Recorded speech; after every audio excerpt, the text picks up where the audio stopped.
માયા આહિર અને એના દીકરા જયરાજના લુખ્ખાઓ દ્વારા કોળી સમાજના યુવાન ઉપર જીવલેણ હુમલો કર્યો. ખૂબ અમે વખોડી કાઢી છે સમગ્ર ગુજરાતના કોળી સમાજ.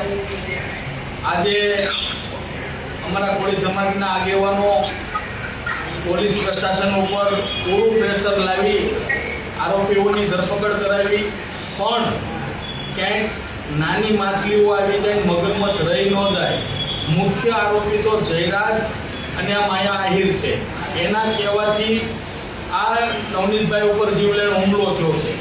જેથી કરીને જ્યારે એને મારતા ત્યારે વિડીયોના માધ્યમથી પણ બતાવતા તો પોલીસ પૂરેપૂરી તપાસ કરે, કોને વિડીયો બતાવતા ક્યાંક એવું ન બને કે નાની માછલીઓ આવી જાય, મોટા મગરમચ્છ રહી જાય.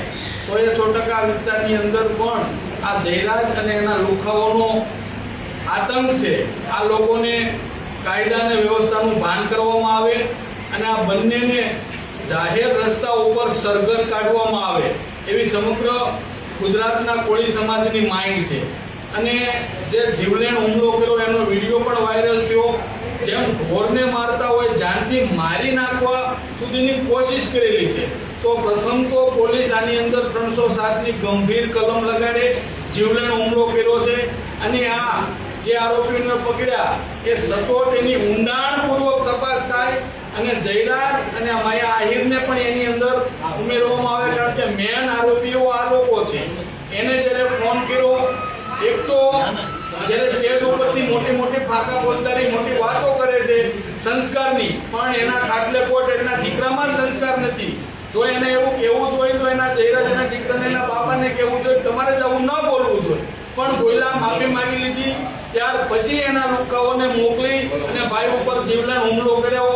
પોલીસ સમાજ ક્યારેય સાચી લેવાના નથી. નવનીતભાઈ સાથે અને એના પરિવાર સાથે સમગ્ર ગુજરાતના કોળી સમાજ છે, અમારા આગેવાનો છે, અમે બધા છીએ.